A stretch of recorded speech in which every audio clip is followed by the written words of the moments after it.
Hi friends, welcome to Manhitha creative thoughts. ఈరోజు ఈ వీడియోలో మనం ఎగ్ పఫ్ ఇంట్లో ఏ విధంగా ప్రిపేర్ చేసుకోవాలో చూద్దాము. అండ్ అలాగే నా ఛానల్ని ఫస్ట్ టైం చూస్తున్న వాళ్ళకి తప్పకుండా సబ్స్క్రైబ్ చేయండి. ఇప్పుడైతే ఫస్ట్ ఒక బౌల్ తీసుకున్నాను, దానిలోకి మైదా పిండి ఒక కప్పు తీసుకున్నాను. ఇది ఆల్రెడీ నేను జల్లించి పెట్టుకున్నానండి. దీనిలోకి కొద్దిగా సాల్ట్ యాడ్ చేశాను అండ్ అలాగే ఒక స్పూను షుగర్ వేసుకున్నాను. దీన్ని ఒకసారి బాగా మిక్స్ చేసుకోవాలి. మనం వేసిన సాల్ట్ అండ్ అలాగే షుగర్ బాగా మిక్స్ అయ్యేలాగా. అండ్ అలాగే దీనిలోకి నెయ్యి వేస్తున్నాను. ఇది ప్యాకెట్ నెయ్యి, సో కొంచెం అందుకే ఇది ఇలా ఉంది. నెయ్యి కూడా వేసేసి మిక్స్ చేస్తున్నాను. బాగా కలిసిన కొద్దిగా వాటర్ యాడ్ చేసుకుంటూ మిక్స్ చేసుకోవాలి. ఇక్కడ ఏంటంటే కూలింగ్ వాటర్ యూజ్ చేయాలండి. మీకు పిండి కలిపేటప్పుడు అయితే చపాతీ పిండిలాగా కలిపేసిన తర్వాత ఏదన్నా మూత వేసేసి ఒక హాఫ్ అన్ అవర్ పాటు పక్కన పెట్టాలి. పిండిలా సాఫ్ట్గా ఉండాలన్నమాట. సో తర్వాత దీన్ని కొంచెం పొడి పిండి వేసుకుని ఇంకొంచెం సేపు బాగా నీట్ చేసుకోవాలి. పిండి ఇంకొంచెం సాఫ్ట్గా అవుతుంది. సో ఇట్లా బాగా నీట్ చేసుకోవాలి వీడియోలో చూపిస్తున్న విధంగా. ఇక్కడ ఏంటంటే పిండిని కలపడానికి ఓన్లీ కూలింగ్ వాటర్ మాత్రమే యూజ్ చేయాలండి. సో ఇలా మొత్తం పిండి అంతా కూడా నీట్ చేసుకోవాలి ఒక 2 minutes పాటు.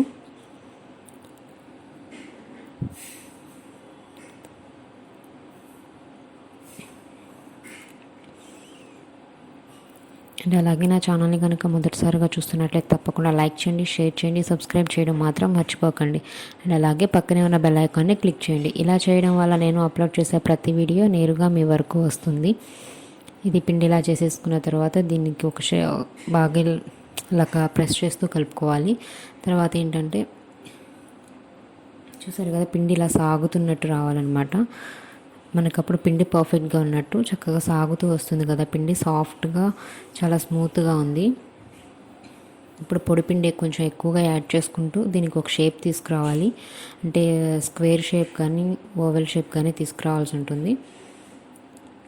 మ్యాక్సిమం రెక్టాంగిల్ షేప్ అయితే మనకి పర్ఫెక్ట్గా వస్తుందండి చేసుకోవడానికి కూడా. సో ఇట్లా ఒకసారి షేప్ చేసేసుకున్న తర్వాత కొద్దిగా ఎక్కువగా పొడిపిండి యాడ్ చేసుకుంటూ మనం చపాతీ కర్రతో ఒత్తుకోవాలి. చూసారు కదా, ఇలా షేప్ కరెక్ట్గా మనం ఒక రెక్టాంగిల్ షేప్ ఇచ్చేసిన తర్వాత చపాతీ కర్రతో మనం చపాతీలాగా చేయాలి. ఫస్ట్ టైం చేసేటప్పుడు అయితే ఇట్లా ఫస్ట్ సారి చపాతీలాగా చేసేటప్పుడు కొంచెం పల్చగా చేయాలండి. మ్యాక్సిమం పల్చగా చేయండి. ఇలా షేప్ మెయింటైన్ చేస్తూ అంటే మనకి రెక్టాంగిల్ షేపు, స్క్వేర్ షేప్ కానీ ఏదో ఒక షేప్ అయితే మెయింటైన్ చేస్తూ చపాతీ ఒత్తుకోండి. ఇప్పుడు దీని మీద వెన్న చెప్పాను కదా, ఇది కొంచెం ప్యాకెట్ నెయ్యి, సో అందుకే అది అలా ఉంది. దాన్ని మొత్తం స్ప్రెడ్ చేయాలి. మనం చేసిన చపాతీ మీద మొత్తం కూడా అది మొత్తం స్ప్రెడ్ చేసేయాలన్నమాట. ఈవెన్ అంచుల వరకు కూడా అంతా స్ప్రెడ్ చేసేసేయాలి.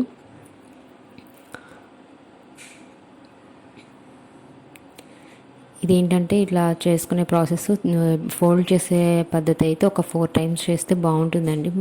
బాగా లేయర్స్గా వస్తుంది ఎగ్ పఫ్ అనేది. సో మ్యాక్సిమం 2 లేయర్స్ కన్నా ఎక్కువ చేసుకుంటే బాగుంటుంది. నేనైతే 4 times చేశాను. సో ఇలా మొత్తం స్ప్రెడ్ చేసేసుకుని దీని మీద కొంచెం పొడిపిండి యాడ్ చేసుకోవాలి. ఇది ఒకసారి షేప్స్ అవన్నీ కూడా కరెక్ట్ చేసుకుంటూ మనం ఎడ్జెస్ అన్నీ కూడా లైన్గా చేసుకోవాలన్నమాట. అండ్ అలా చూస్తున్నారు కదా, ఇప్పుడు పొడిపిండి యాడ్ చేస్తున్నాను. ఇలా మొత్తం పొడిపిండి యాడ్ చేసేసుకోవాలి. కొంచెం ఎక్కువగానే పొడిపిండి పడుతూ ఉంటుంది, ఎందుకంటే మనం చేసేటప్పుడు అది ఫ్లోర్కి అంటుకోకుండా రావాలి. సో కొంచెం ఎక్కువగా పడుతుంది. ఇక్కడ ఏంటంటే ఫోల్డింగ్ చేయాలండి. ఇవి ఇటు సైడ్ నుండి మిడిల్లోకి ఫోల్డింగ్ వేసుకోవాలి. చూస్తున్నారు కదా, ఇలా మిడిల్లోకి ఫోల్డింగ్ వేసుకోవాలి. అండ్ అలాగే ఆ సెకండ్ వైపు నుండి కూడా మిడిల్లోకి ఫోల్డింగ్ వేసుకోవాల్సి ఉంటుంది. సెకండ్ సైడ్ నుండి కూడా మిడిల్లోకి వేసుకోవాలి. 2 sides కూడా మిడిల్లోకి జాయింట్ లాగా రావాలి. ఈవెన్గా మనకి షేప్ కూడా షేప్ మెయింటైన్ చేస్తూ చేసుకోవాలి. ఇది షేప్ ఉంటే మనకి వేస్ట్ అవ్వకుండా ఉంటుంది పిండి. సో అట్లా చేసిన తర్వాత అవి రెండు కలిపి మళ్ళీ మధ్యలోకి మడతేసుకోవాల్సి ఉంటుంది. కొంచెం పొడిపిండి ఎక్కువగా వేస్తూ ఉంటే ఇవి పిండి అనేది అంటుకోకుండా వస్తుంది. చూసారు కదా, ఇలా మధ్యలోకి మడత పెట్టుకుంటూ వెళ్ళాలి. ఇప్పటికి 2 foldings వేసాను, ఇంకొక ఫోల్డింగ్ వేస్తున్నాను. వేసేసి ఇంకొక ఎండింగ్ ఉంది కదా, అటు సైడ్ నుండి ఫోల్డ్ చేసుకొచ్చేసి ఇవి రెండు కలిపి జాయింట్ ఫోల్డ్ చేసి నాప్కిన్ ఫోల్డ్ చేసి పెట్టుకున్నట్టు పెట్టుకోవాలన్నమాట. చూసారు కదా, ఈ విధంగా ఫోల్డింగ్ చేసుకోవాలి. మనం మధ్యలో పెట్టిన ఆ నెయ్యి ఏదైతే ఉందో అది బయటికి రాకుండా ఫోల్డింగ్ చేసుకోవాలి. అది బయటికి రాకుండా ఉండాలండి, ఎందుకంటే అది బయటకు వస్తే ఎగ్ పఫ్స్ పర్ఫెక్ట్గా రావు. సో అందుకనే మనం ఫోల్డింగ్ వేసేటప్పుడు కూడా చాలా జాగ్రత్తగా వేయాలి. ఇలా ఫోల్డింగ్ వేసిన తర్వాత ఏదైనా ట్రేలో కానీ ప్లేట్లో కానీ పెట్టేసి దాని మీద కొంచెం పొడిపిండి వేసుకుని మనం చేసి పెట్టుకున్న ఇది ఉంది కదా పిండి, అది దానిలో పెట్టేసేసి తడిపిన క్లాత్, వాటర్ ఏమీ లేకుండా పిండేసి గట్టిగా క్లాత్ పెట్టాల్సి ఉంటుంది దీని మీదకి. షేప్ మాత్రం కరెక్ట్గా ఉండేలాగా చూసుకోండి. అండ్ అలా తడిపిన క్లాత్ వేస్తున్నాను. ఇది వేసేసి ఫ్రిడ్జ్లో పెట్టుకోవాలండి. ఒక హాఫ్ అన్ అవర్ పాటు ఫ్రిడ్జ్లో పెట్టుకోవాలి. డీప్ ఫ్రిడ్జ్లో పెడితే ఇంకొంచెం త్వరగా మనకి ఒక 20 మినిట్స్ అయితే సరిపోతుంది. బయట విడిగా ఫ్రిడ్జ్లో పెడితే ఒక హాఫ్ అన్ అవర్ అయినా పెట్టాలి. ఇది ఫ్రిడ్జ్లో పెట్టి తీసిన తర్వాత కొంచెం హార్డ్గా అవుతుంది. మళ్ళీ దీన్ని పొడిపిండి యాడ్ చేసుకుని సేమ్ ఇంతకుముందు మనం ఎలా అయితే చేసామో అలాగే, కాకపోతే ఇంకొంచెం సెన్సిటివ్గా చేయాల్సి ఉంటుంది. ఓన్లీ నిలువుగా చేసేసి మనం నెయ్యి అప్లై చేసేసుకుని ఫోల్డింగ్ చేసుకోవాలి. చూసారు కదా, ఇలా ఫోల్డింగ్ చేసుకోవాల్సి ఉంటుంది. అన్నీ ఎక్కువ మడతలు కాకుండా ఓన్లీ నిలువు మడత. దీన్ని మళ్ళీ ఫ్రిడ్జ్లో పెట్టి తీసాను. సెకండ్ టైం కూడా అయిపోయింది కదా, ఇది థర్డ్ టైం చేస్తున్నాను ఇప్పుడు. కొంచెం హార్డ్గా అయింది ఇంకా. సో దీన్ని మళ్ళీ సేమ్ అలానే పొడిపిండి యాడ్ చేసుకుంటూ చేసుకోవాలి. ఏంటంటే ఇందులో ఇంకొంచెం మనం బయట ఓవెన్లో చేసినంత పర్ఫెక్ట్ అంటే అంత లేయర్స్గా రావండి, ఎందుకంటే మనం మామూలుగా స్టవ్ మీద బేక్ చేస్తున్నాం కదా, సో అంత పర్ఫెక్ట్గా రాదు. బట్ ఏంటంటే టేస్ట్ అయితే యాజ్ టీజ్గా ఉంటుంది. ఓవెన్ లేనప్పుడు మనం నెక్స్ట్ ఏదో ఒకటి చూస్తాం కదా, సో టేస్ట్ అయితే ఎగ్జాక్ట్గా అట్లానే ఉంటుంది మనం బయట తిన్నట్లు. బట్ ఏంటంటే కొంచెం క్రిస్పీగా అనిపిస్తుంది. మనం ఓవెన్లో కుక్ చేసినంత పర్ఫెక్ట్గా రాదు, అదొకటి మాత్రం కన్ఫామ్గా చెప్తున్నాను. సో ఇప్పుడు కూడా నేను మళ్ళీ అలానే వెన్నను అప్లై చేసేసాను, నెయ్యిని అప్లై చేసి పొడిపిండి యాడ్ చేసుకుని మళ్ళీ అలానే ఫోల్డ్ చేస్తున్నాను. మనకి ఎన్ని లేయర్స్ అయితే వస్తాయో అంత మనం ఎగ్ పఫ్ చేసినప్పుడు కూడా అదే విధంగా అన్ని లేయర్స్ వస్తాయి. సో థర్డ్ టైం కూడా ఫ్రిడ్జ్లో పెట్టి బయటికి తీసేసాను. ఫోర్త్ టైం చేస్తున్నాను మళ్ళీ ఇప్పుడు నేను దీన్ని. ఇది మనం ఇలా ఈ పఫ్ షీట్ చేసి పెట్టుకుంటే ఫ్రిడ్జ్లో కనుక పెట్టుకుంటే మనకి 1 మంత్ పైనే నిలవ ఉంటుంది. 8 కంటైనర్లో పెట్టేసుకుని ఒక 1 మంత్ వరకు స్టోర్ చేసుకోవచ్చు ఫ్రిడ్జ్లో. ఈలోపు నేను ఫోర్త్ టైం అది ఫ్రిడ్జ్లో పెట్టేశాను. ఇప్పుడు వచ్చేసి ఎగ్ పఫ్లో కర్రీ చేస్తున్నాను. స్టవ్ మీద బాండీ పెట్టుకుని కొంచెం ఆయిల్ హీట్ అయిన తర్వాత కొద్దిగా అల్లం వెల్లుల్లి పేస్ట్ వేసానండి. అది కొంచెం ఫ్రై అయిన తర్వాత సన్నగా తరిగి పెట్టుకున్న ఉల్లిపాయ ముక్కలు వేసుకుని కొంచెం ఫ్రై చేసుకోవాలి. దీనిలోకి కొద్దిగా సాల్ట్ యాడ్ చేస్తున్నాను. అలాగే కొద్దిగా పసుపు వేసుకుని ఒకసారి మిక్స్ చేసుకుంటున్నాను.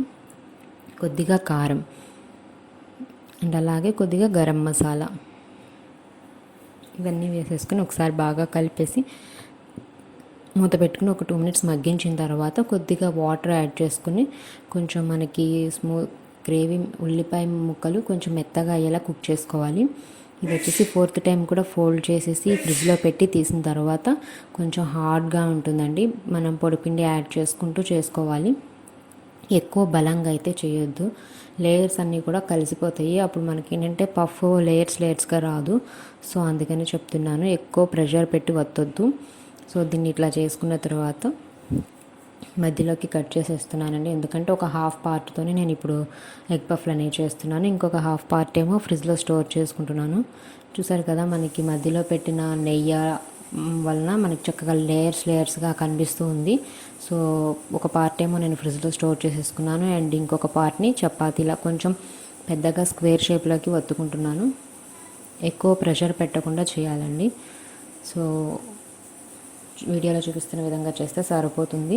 మరొకసారి గుర్తు చేస్తున్నాను ఏంటంటే ఇది మనం బయట అంటే ఓవెన్లో చేసినంత పర్ఫెక్ట్గా అయితే ఉండదు, బట్ టేస్ట్ అయితే యాజ్ టీజ్గా ఉంటుంది, కొంచెం క్రిస్పీగా ఉంటుంది అంతే, అంతకుమించి ఏం లేదు. సో దీన్ని నేను చపాతీలా ఒత్తుకున్న తర్వాత పీసెస్ కట్ చేసుకుంటున్నాను. ఇలా మధ్యలోకి నిలువుగా కట్ చేసేసుకుని దీన్ని 6 పీసెస్లా కట్ చేస్తున్నానండి. అంటే నేను 3 ఎగ్స్ బాయిల్ చేశాను. సో దీన్ని ఇట్లా పీసెస్లా కట్ చేసుకున్నాను.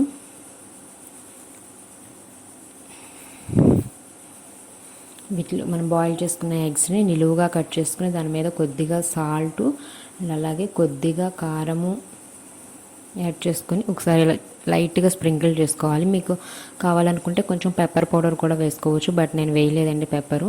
సో దీనిలో ఇప్పుడు మనం చేసి పెట్టుకున్న కర్రీని కొద్దిగా అన్నిటిలో పెట్టేసుకుంటున్నాను.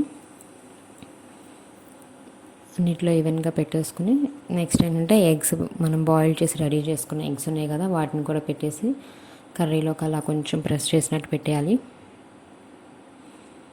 టేస్ట్ అయితే యాజ్ ఇట్ ఈస్గా మనం బయట తిన్నది ఎలా ఉంటుందో అలానే ఉంది. సో తప్పకుండా ఒకసారి రెసిపీని ట్రై చేయండి. చాలా సింపుల్గా మనం ఇంట్లో చేసేసుకోవచ్చు. అండ్ అలాగే ఇక్కడ వచ్చేసి ఎడ్జెస్లో మనం మడత పెట్టి అలా పెట్టడం కోసం ఏంటంటే కొంచెం మైదా పిండి వాటర్లో కలిపి దాన్ని యూజ్ చేస్తున్నానండి. కొంచెం మైదా పిండిని వాటర్లో కలిపేసి ఆ పేస్ట్ లాగా అప్లై చేసి ఈ రెండు అంటిస్తున్నాను. మీరు కావాలనుకుంటే ఇంకొక సైడ్ నుండి కూడా అంటించుకోవచ్చు, మొత్తం క్లోజ్ చేయొచ్చు. బట్ నేను ఒక సైడ్ మాత్రమే అంటించాను. ఇలా మొత్తం కూడా అంటించేసి పక్కన పెట్టుకున్నాను. ఇక్కడ నేను ఒక ట్రేలో బటర్ పేపర్ వేసుకున్నానండి అడుగున. దానిలోకి ఒక 3 పట్టినాయండి. సో ఆ 3నే పెట్టాను. కొంచెం స్పేషియస్గా బేక్ అవుతాయి కదా అని చెప్పేసి 3 పెట్టాను. ఇది మనం ఆల్రెడీ ప్రీహీట్ చేసుకున్న గిన్నెలోకి అడుగున స్టాండ్ పెట్టేసి ప్రీహీట్ చేసుకోవాలి. దానిలోకి మనం రెడీ చేసి పెట్టుకున్నవి ఎగ్ పఫ్స్ పెట్టేసి మనం ఒక 30 మినిట్స్ పాటు బేక్ చేసుకోవాలి. అండ్ అలాగే ఇంకొక దానిలో నేను అల్యూమినియం ప్లేట్లో బటర్ పేపర్ వేసేసి మిగిలిన 3 కూడా పెట్టేసి బేక్ చేస్తున్నానండి. కొంచెం ఇవే ఫాస్ట్గా అయినాయి, కొంచెం చిన్న గిన్నె మూలాన కొంచెం ఫాస్ట్గా కుక్ అయిపోయినాయి. ఇందులో పెట్టినవి పెద్ద గిన్నెలో పెట్టినవి ఏంటంటే కొంచెం స్పేషియస్గా ఉండడం వల్ల కొంచెం లేట్గా బేక్ అయినాయి. సో ఇవైతే కొంచెం ఫాస్ట్గానే అయిపోయినాయి. చూస్తున్నారు కదా, ఈ విధంగా బేక్ చేసేసుకోవాలి. ఒక హాఫ్ అన్ అవర్ పాటు బేక్ చేసుకుంటే మనకి మధ్యలో ఒకసారి చూస్తే ఏంటంటే అడుగున కాలిన తర్వాత కొంచెం అటు ఇటు టర్న్ చేసుకుంటూ కాల్చుకుంటే బాగుంటుంది. ఎందుకంటే ఓవెన్లో అయితే ఈవెన్గా రౌండ్ మొత్తం ఒకేసారి బేక్ అవుతుంది, బట్ మనకి ఇట్లా ఓవెన్ కాదు కదా. సో అందుకే ఒకసారి తిప్పుకుంటూ కాల్చుకుంటే బాగుంటాయి. అలాగే ఇవి కొంచెం కలర్ రావడం కోసం పైన నెయ్యిని అప్లై చేయండి. ఎగ్ పఫ్ల మీద మనకి మంచి కలర్ వస్తాయి. సో చూసారు కదండి ఎగ్ పఫ్స్ ఏ విధంగా ప్రిపేర్ చేయాలో, చాలా టేస్టీగా ఉన్నాయి. తప్పకుండా రెసిపీని ట్రై చేయండి. అండ్ అలాగే ఈ వీడియో కనుక మీకు నచ్చినట్లయితే తప్పకుండా సబ్స్క్రైబ్ చేయండి.